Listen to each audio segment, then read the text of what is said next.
Decisions made in D.C. don't stay in D.C. They affect your state, your schools, and students in your community.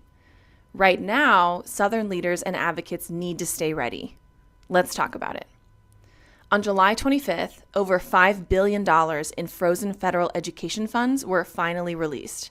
That's money for after-school programs, teacher training, and English learner supports.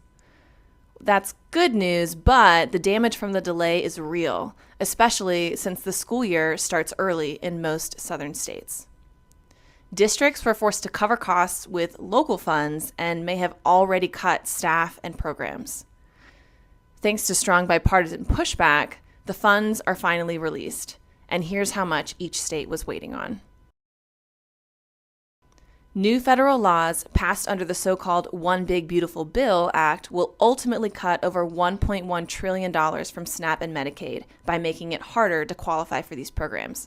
This change could have serious consequences for our schools because many states use SNAP and Medicaid to identify which students are economically disadvantaged, which translates to more school funding and access to free or reduced price meals. Stricter eligibility means fewer students counted and fewer dollars for schools to support them. This bill also created the first federal voucher-style program.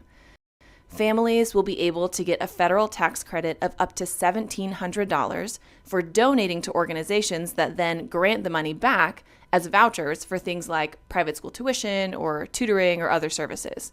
However, states that opt in can set their own rules for which expenses qualify, so pay close attention to how your governor and legislators plan to regulate this.